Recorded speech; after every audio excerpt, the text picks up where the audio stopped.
It is Monday, February 1st, 2021, and this is the iPhoneography Podcast.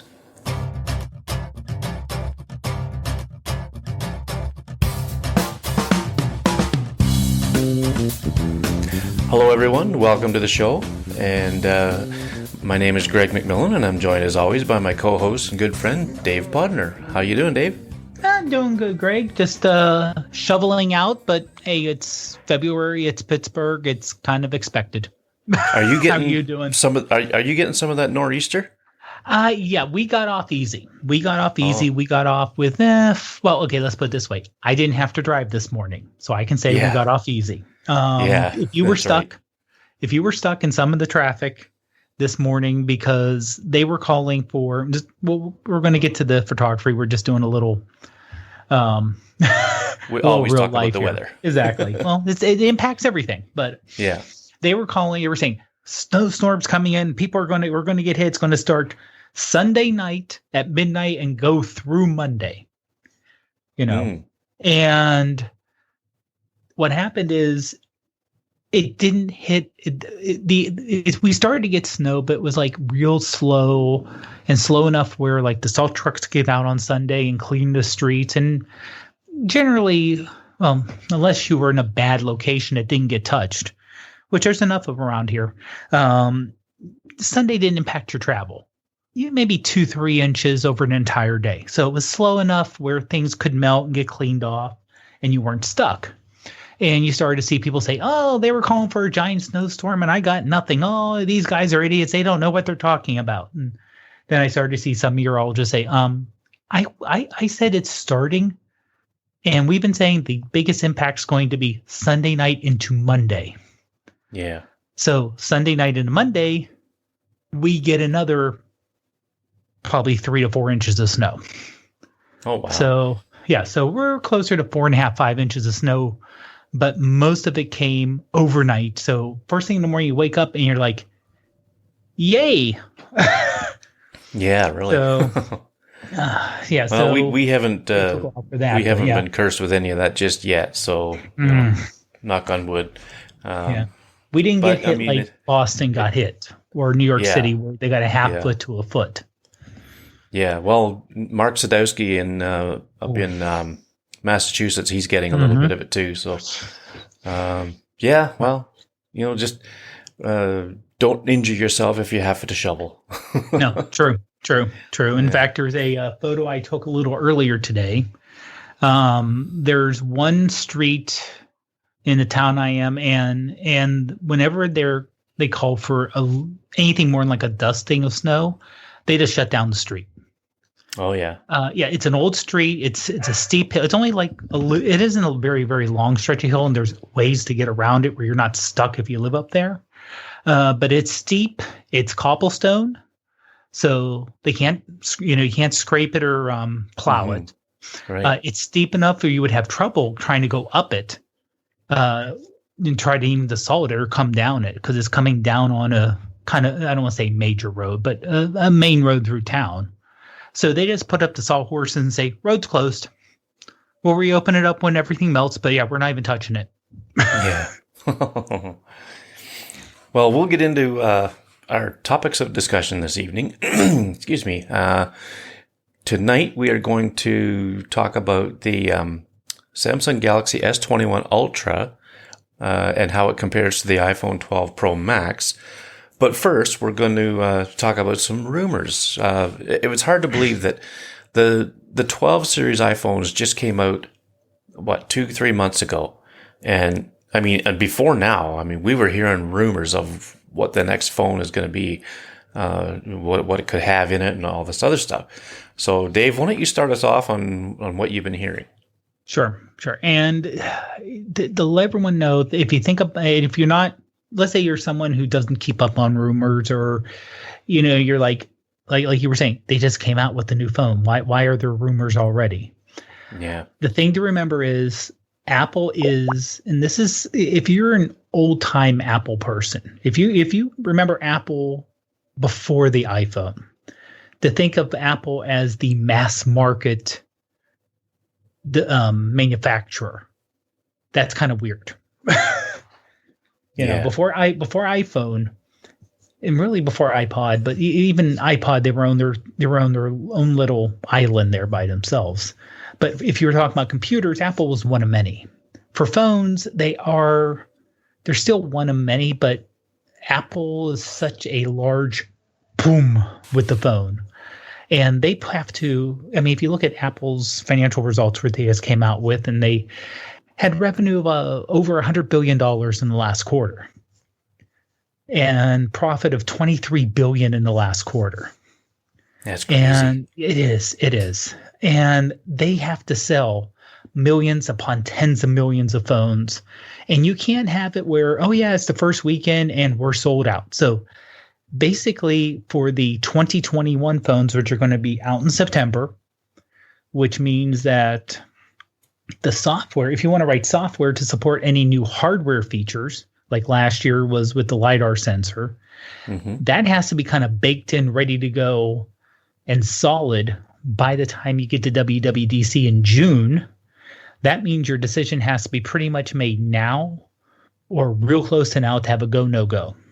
Given the volume, the manufacturing, the back end, you have to, and this is the other thing that people forget about, is a lot of times Apple will not just go to a manufacturer and say, because of course Apple doesn't own any manufacturing facilities, they go to places not just in China but around the world. A lot of times Apple will say, okay, we need this built. And the company will say, well, okay, this is how we do it, but we don't have the machines. Apple will buy the machines and own the machines and say, you need manufacturing machines? Okay. We will help design these machines that are needed to make the iPhone, and we will put them in your facility. We still own the machines.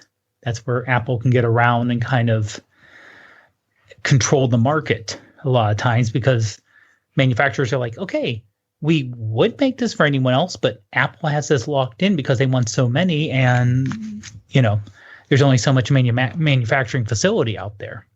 So if a new iPhone's coming out 6 months, 9 months from now, they have to be pretty solid on at least what major features are going to be there. So a lot of these rumors are kind of common sense.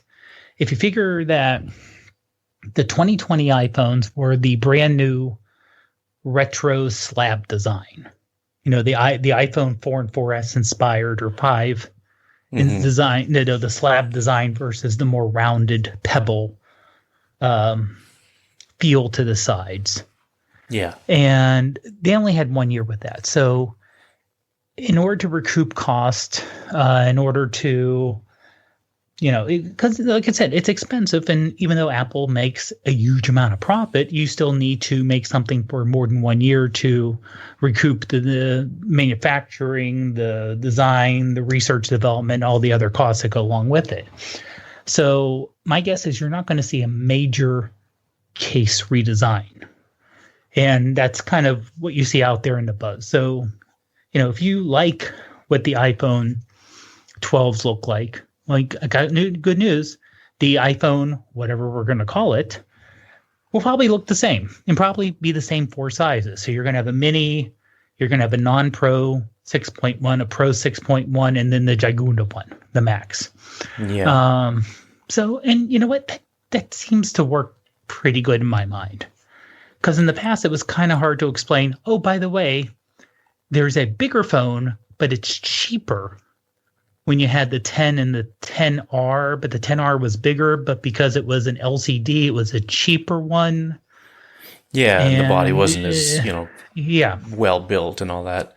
And I'm hearing it's going to be the 12S, not the 13. Right. Well, that's why I said about the naming part, because this really is, I think this is going to be an S version. Because like I said, visually, there's going to be a new color. Because they always come out with a new color. That's marketing. That is just straight out. That's so that you can say, hey, this is the new one. I got the new color, yeah. Exactly. So you can easily see, even though most people put them in cases, you can easily say, people know you have the new one without even asking, because you have the new blue or the purple or the whatever color you want to have. So there'll be new colors, but the case design will be the same. So if you like what the 12 is, you're probably going to like the 12S in terms of size, how it feels. I think this is going to be similar to the 4S or 5S or even the 6S, where outside case pretty much the same. Inside is where unlike the earlier ones, the processor in there now is just ridiculously powerful.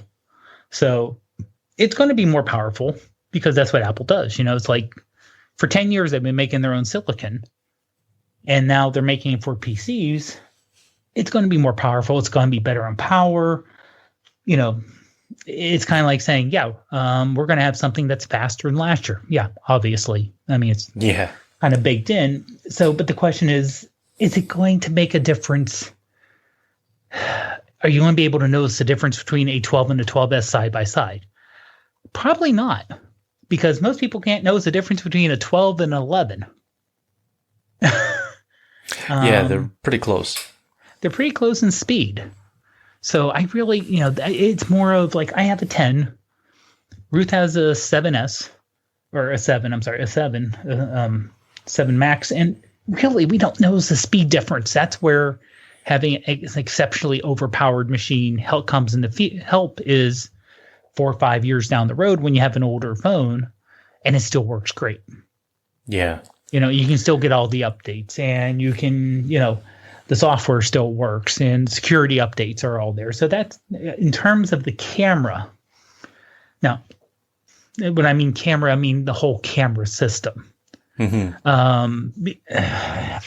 What I'm seeing rumors, and it kind of makes sense, is that last year the Max had, I don't know how much, I saw rumor that they're going to try moving the whole, the anti-shake where it's now in the body for the Max and move it down. I don't know.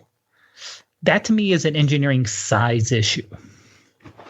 So it's a matter of, can they find room in the small, I hate to call 6.1 inch phone a smaller phone, but can they find room in the smaller phones to put it, make it not the optical image stabilization, actually put it in the body, inside the body. Yeah.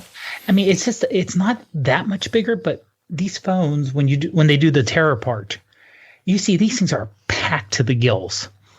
I mean, it is a art and science to get everything packed in there so you're not overheating. That's also why we can't keep just putting bigger batteries. Can't overheat it. The connectors, the overheating, the speakers, the camera, the placements, the wires, to get everything in there to say, okay, just make this a little bit bigger. Well, if you make that a little bit bigger, that means this won't fit in here, or this needs to move here, and this needs to move here, and all of a sudden it's kind of like an old puzzle game you'd be getting as a kid. Replicate the image on the box. Yeah, I think if they've got any room to move for, making a little more room for something else in there, I think that's going to be the battery. The battery technology is getting better and better. I mean, my 12 Pro Max, I can go all day and then some on a single charge.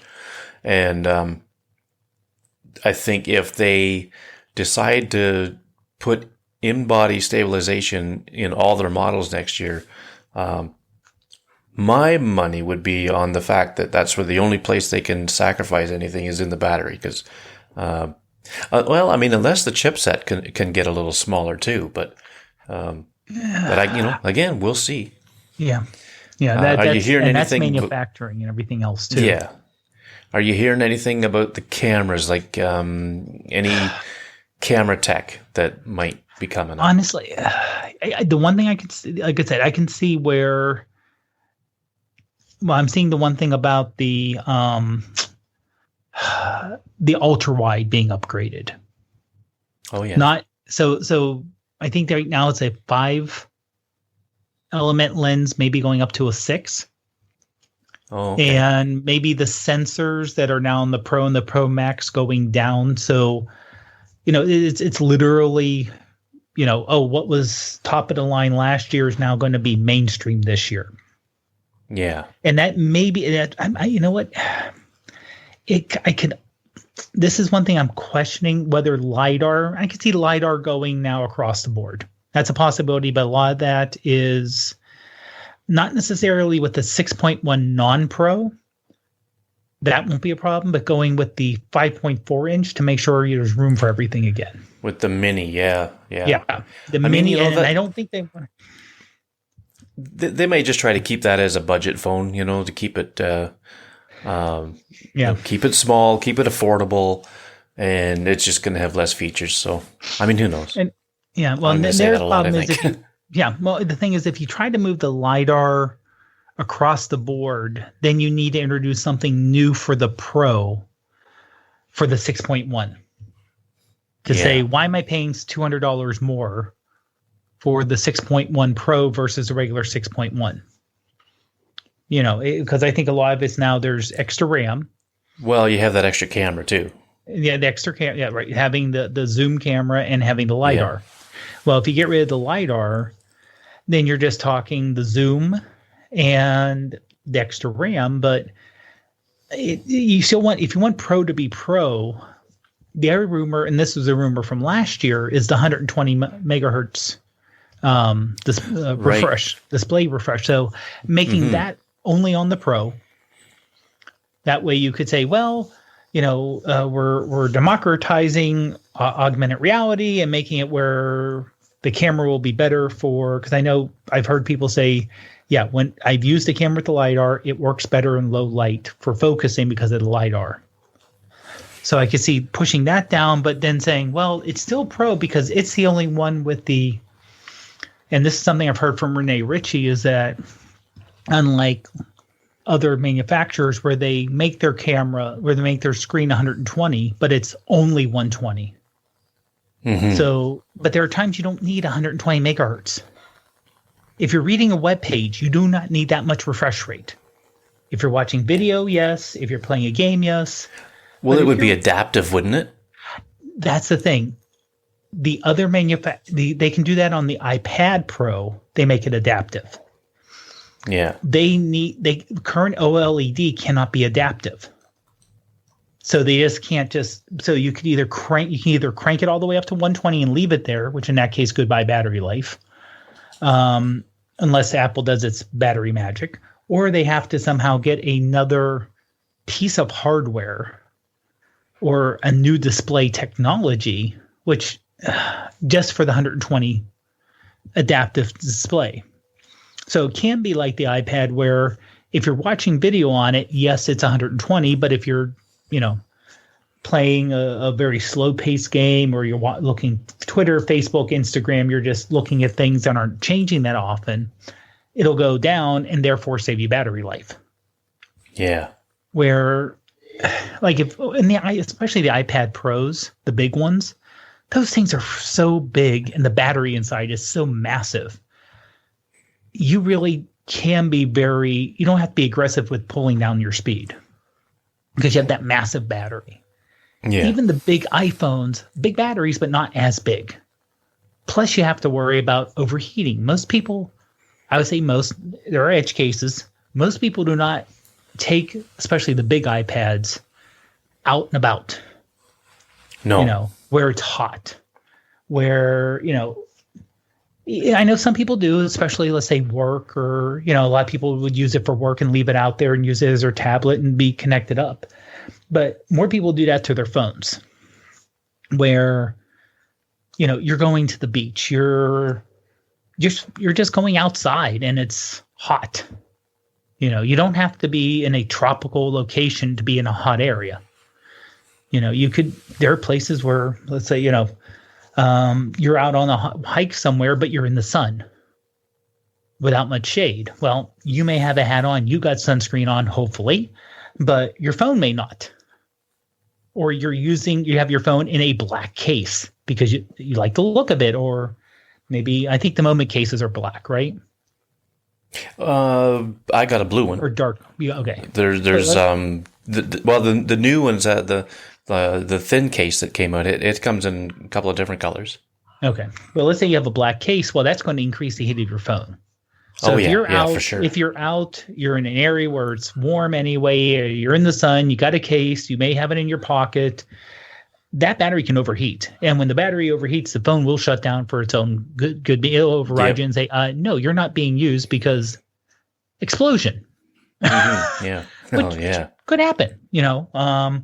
Batteries overheat, they swell, and then they explode. That's what happens. That's why batteries, almost every case of the batteries exploding are because the batteries overheated due to using a knockoff charger, which didn't regulate the charging properly, and it overheated the battery, or people just had it where they overheated the battery and it exploded. This is physics. Yeah. You can't get around. Like one person said, you can't argue with math. You can't argue with physics. Mm-hmm.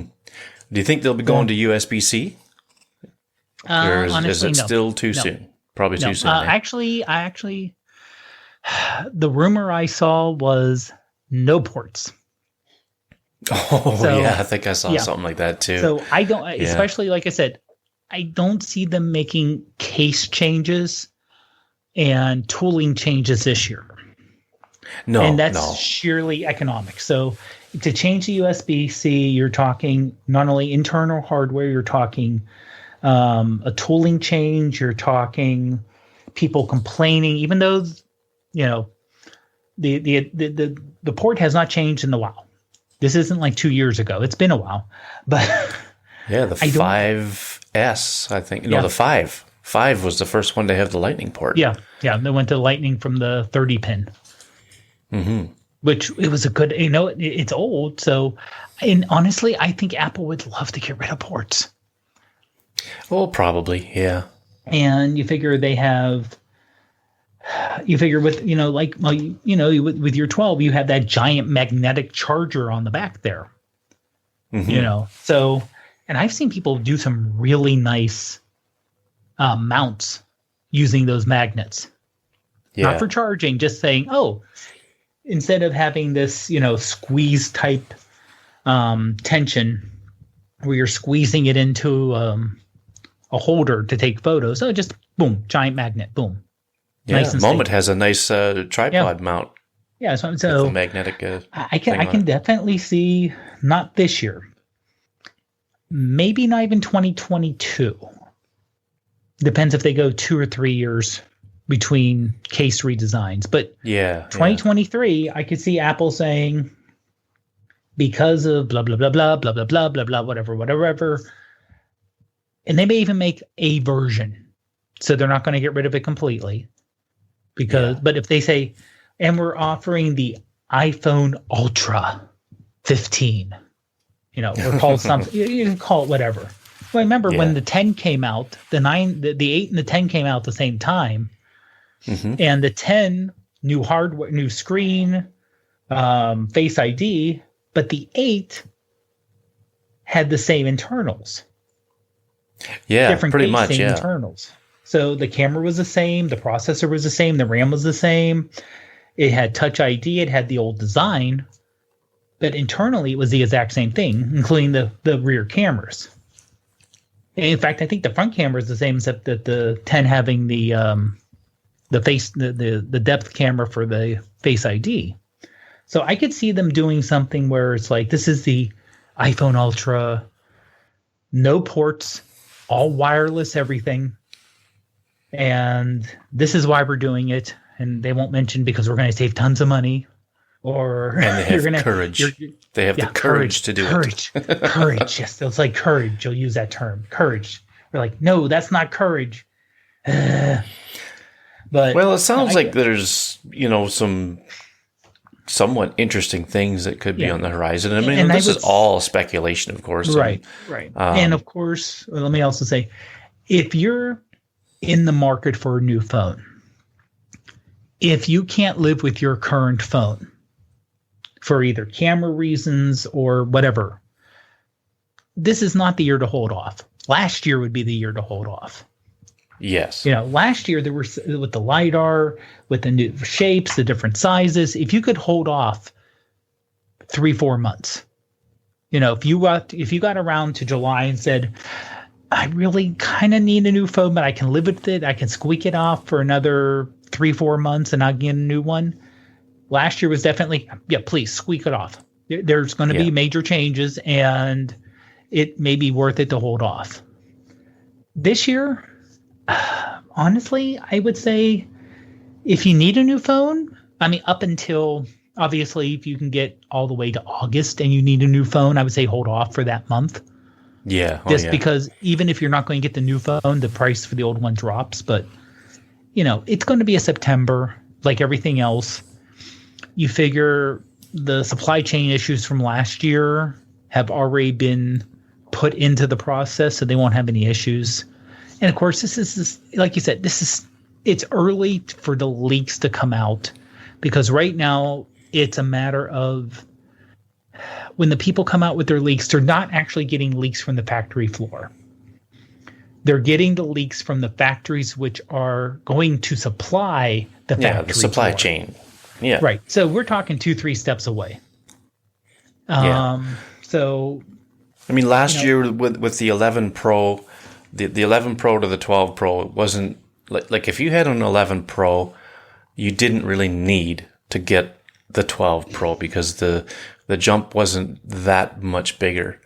I would say going from, like for me with using the max size phones, going from the 10s Max to the 12 Pro Max was a pretty big jump. I can say that with a lot of assurance. But if the 11 Pro Max to the 12 Pro Max, there's some advantages with the 12 Pro Max over the 11 Pro Max, but not. I mean, unless you had money to burn, it's not a big enough jump to go and spend all that money on it. Right. And right. So it'll be interesting to see, how these all play out. We should almost. It's fun, and I mean, honestly, it's kind of fun to see what's out there, and just don't go either the fear of missing out or buyer's remorse. If you buy your phone in, literally in July, and then a couple months later, like, oh, I can't believe I missed. You enjoyed a new thing for a few months more than you have, and don't go beyond your means. Oh yeah, absolutely. Yeah. I mean, we should almost put a pool together to see, put all these things, see what like happens. in a spreadsheet or some darn thing and throw darts at them and see if they come true or something like this. But make a bingo. But yeah, it'll be interesting, and we'll keep an eye on the rumors and because sometimes that's all there is to talk about. Especially this time of year, things are a little slow with news, but it's for the photography side of things.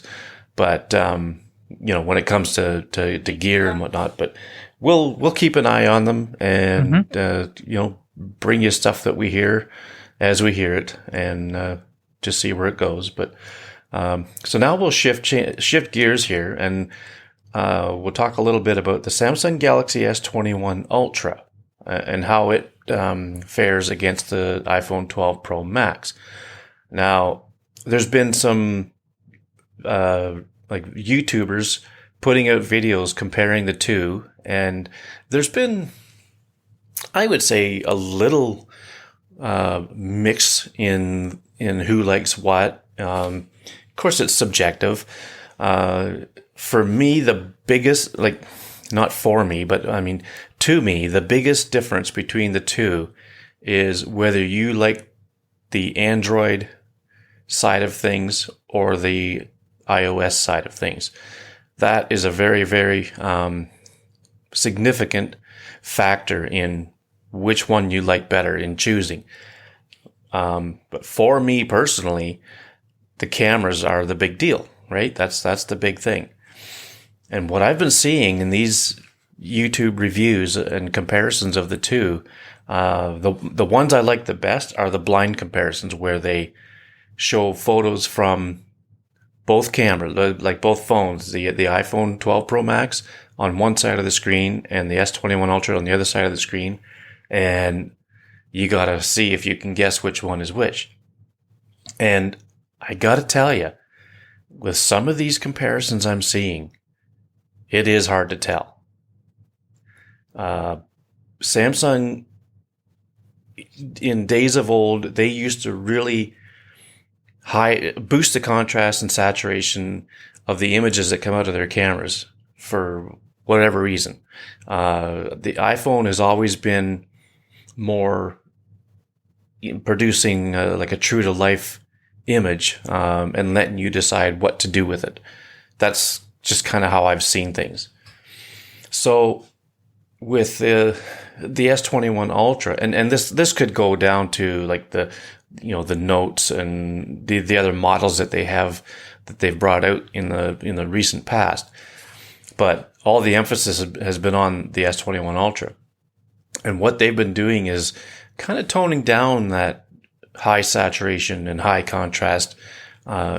Certainly, it's not as bad as it used to be, and there's some pictures where, like, whatever the subject is, you can tell one from another if you're really familiar with, say, an iPhone camera and what it can produce.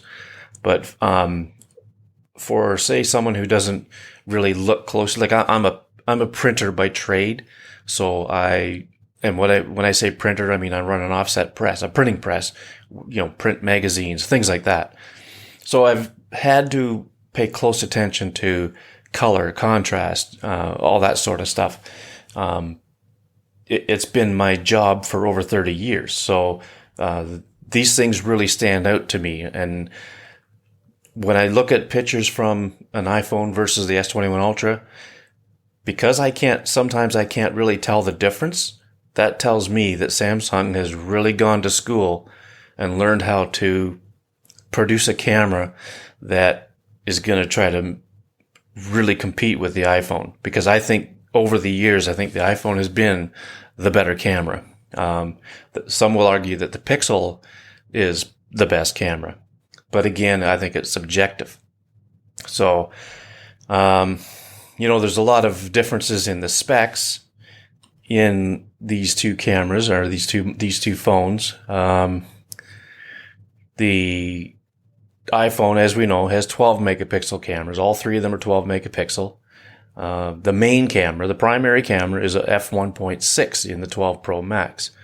And the primary camera in the S21 Ultra is f1.8, but it's 108 megapixels. But now the difference, I think, there is not so much in the number of pixels, but the size of the pixels. The pixels in that 108 megapixel sensor are only 0.8 nanometers or whatever it is in size, whereas in the 12 Pro Max, I think it's 1.7. So they're a little over twice as big, the pixels. So that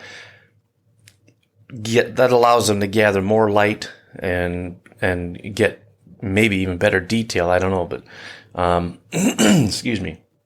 But these in the comparison shots, like I say, sometimes it was really hard to tell. If I was looking at a 1-to-1 ratio of the iPhone picture to the Samsung picture, then yeah, you're probably going to see a big difference, because 108 megapixels, you can get a lot better look at it. But I've seen differences with night shots taken with these things. In my opinion, I think the iPhone has done a little better job with night mode, better detail in some of the brighter areas of the images, whereas the Samsung tended to blow them out a little bit. Let's see. Video-wise, the Samsung does a very good job. I believe it shoots 12-bit HDR, but I don't think the screen can play it back as nicely as the iPhone 12 Pro Max with its Dolby Vision that it can produce.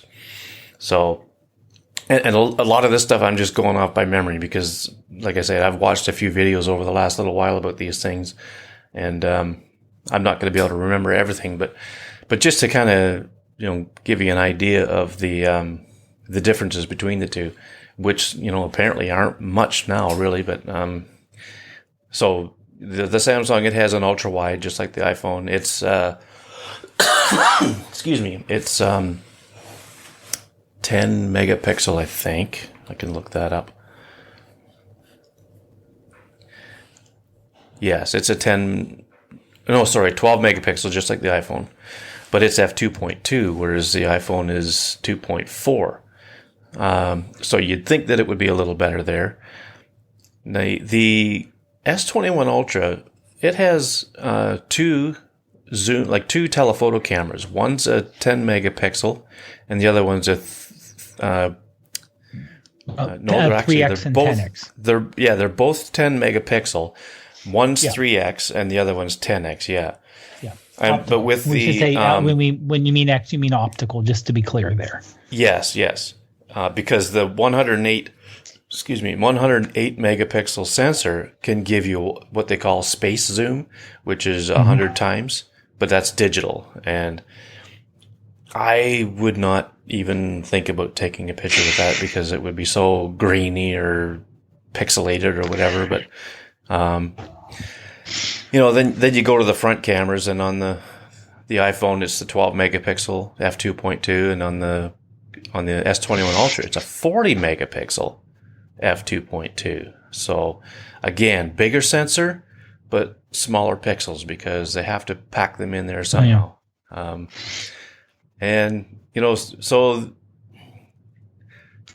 without boring everybody to tears, there's some physical differences big time between these two things, but the photos that are coming out of them, like I say, some of them are so close you can barely tell the difference, whereas different situations, like the iPhone technology, like deep fusion and things like that, there's some differences there, and I think the iPhone does a little better job. But the S21 Ultra, it's a little bigger phone. It's 6.8 inches, whereas the iPhone is 6.7, and the screen's really nice. Little denser in pixels on the screen, but it looks like it's not as wide as the iPhone, although it's slightly taller. But they weigh the same.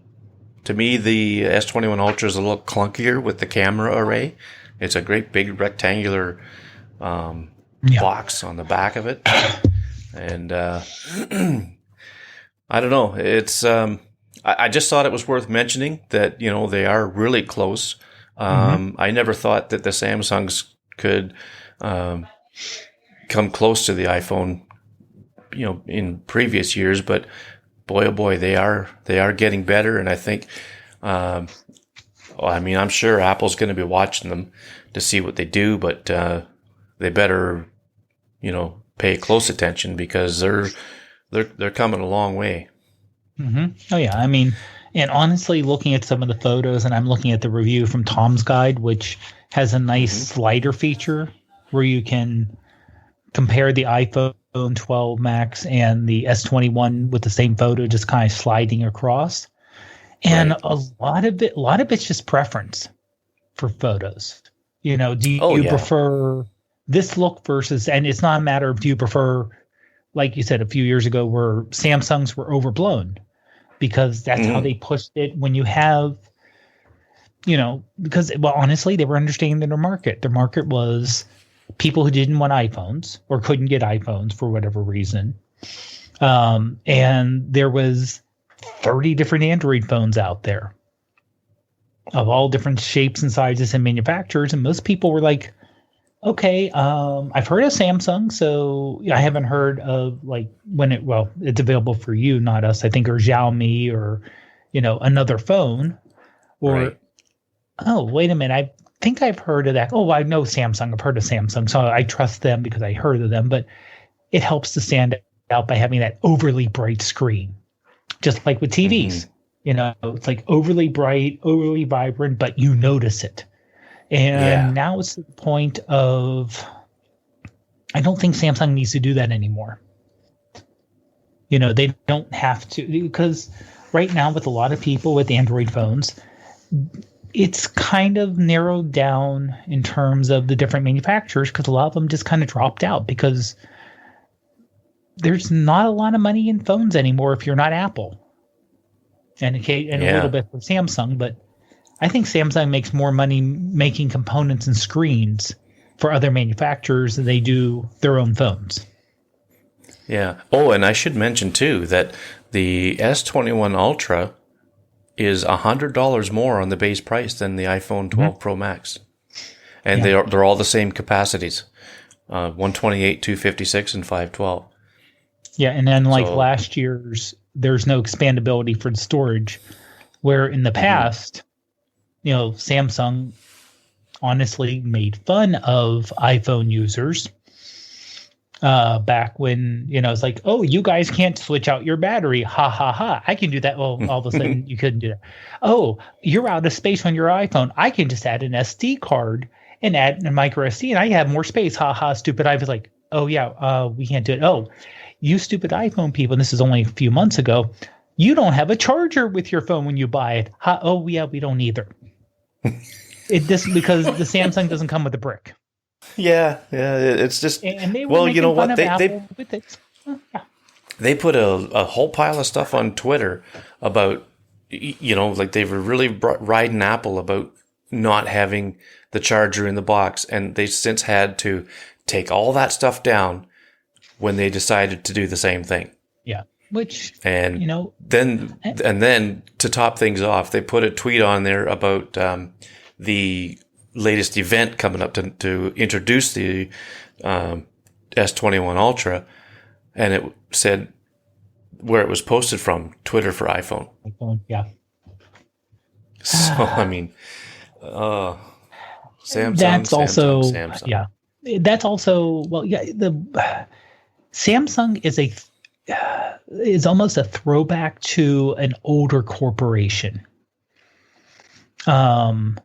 In terms of, let's say in the last 20, 30, 40 even years, American corporations have gotten rid of a lot of the different stuff they used to be part of. And they narrowed down so they're only in, their narrow field. Where Samsung, you want to, like my refrigerator is a Samsung. It's basically, it's not even the same company that puts out the cell phone. But it is the same company. The Samsung that actually makes the screen for the iPhone is the same Samsung that competes against the iPhone. Yeah, and that's right. Like I said, if you go look in the old, I don't want to say the old days, like 70s and 80s, let's say, General Motors, used to own a satellite company.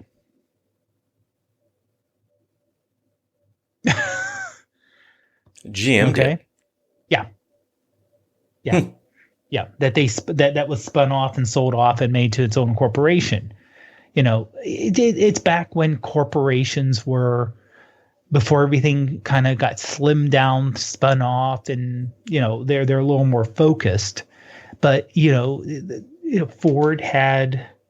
I'm trying to remember the company here and I'm blanking, but yeah, they used to, the companies used to be so much bigger, so much more wider spread in what they used to do. And then all of a sudden you're like, oh yeah, you guys are too big. This division isn't making money, or this division's not related to, what you're doing here. So you got to spin it off to its own company.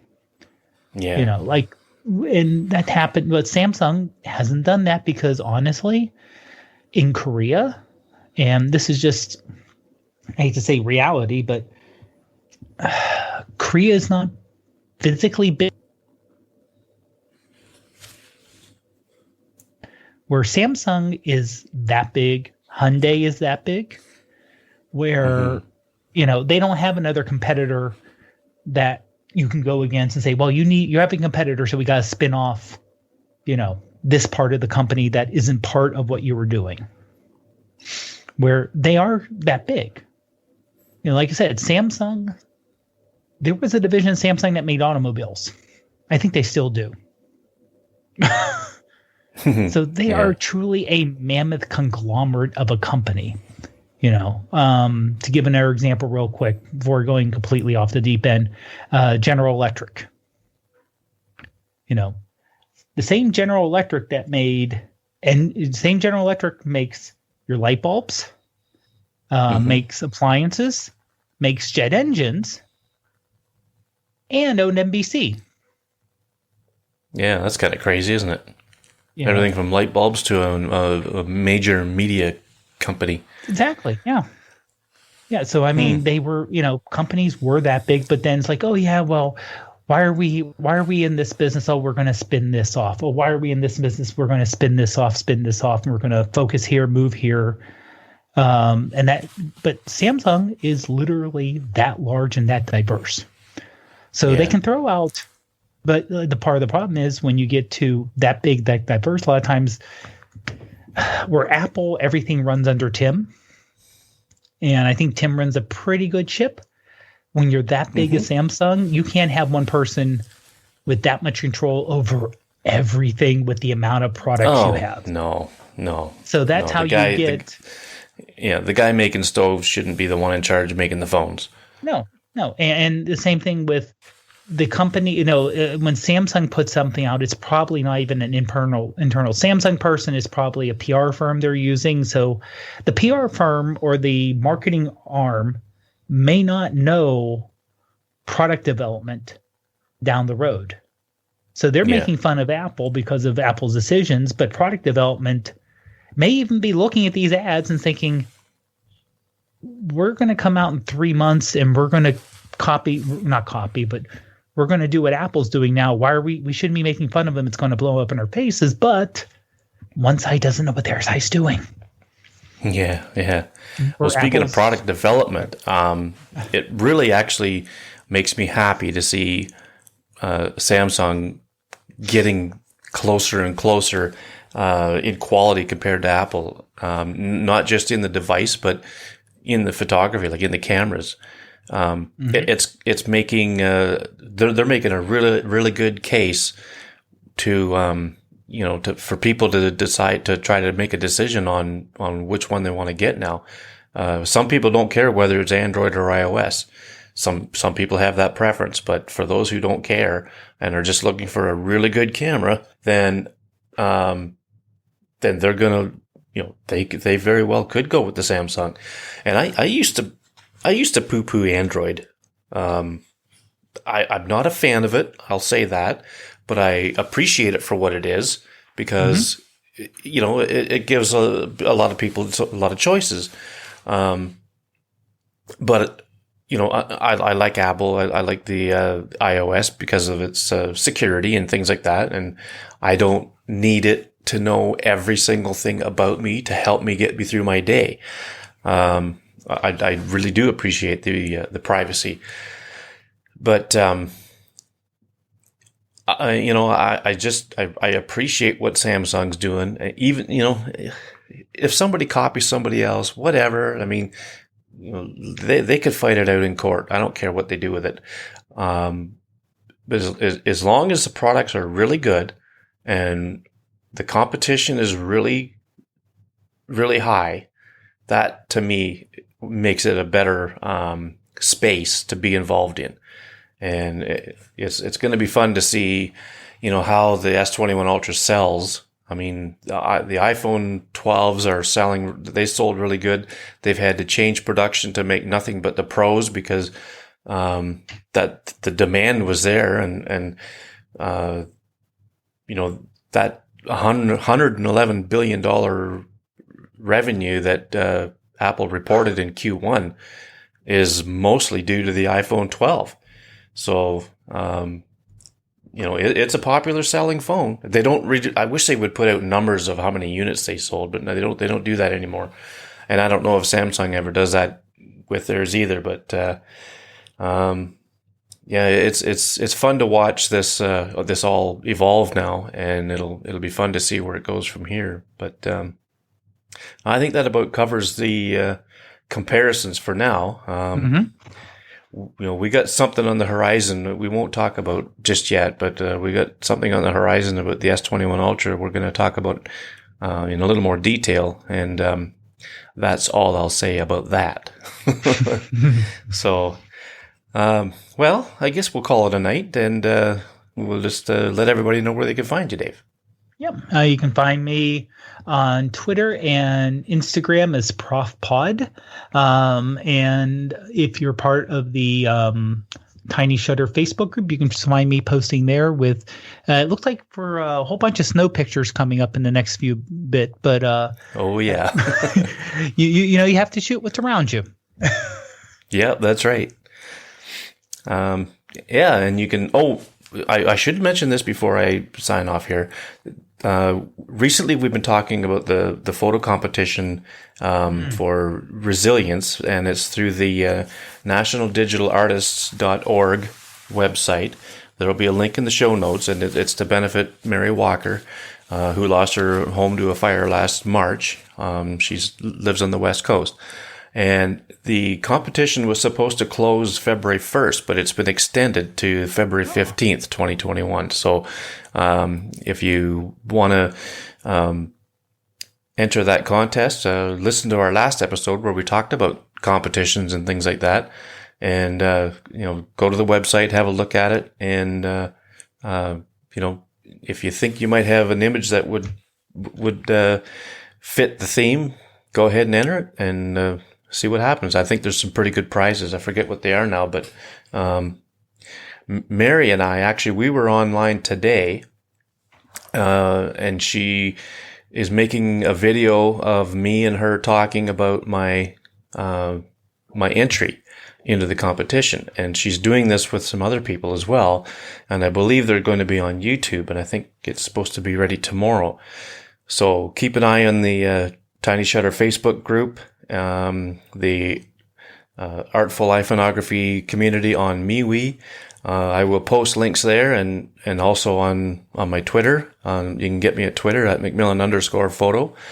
And you can find me on Instagram at MacMillanPhoto. And we'll try to get the information of this contest out as much as we can through those channels. So bye. Not yet, Matt. Not yet. So we'll. I'm down. Yeah. He's always trying to. So always trying to butt in. I know. I gotta get talking to him about that. But anyway, no. Well, thanks for the insightful chat, Dave, and we'll keep an eye on the rumors and see where they go, and we'll also keep an eye on the Samsung versus iPhone battle battle of the cameras and see where that goes. So. Have a good one, and we'll see you on the next one. Have a great day. Bye-bye.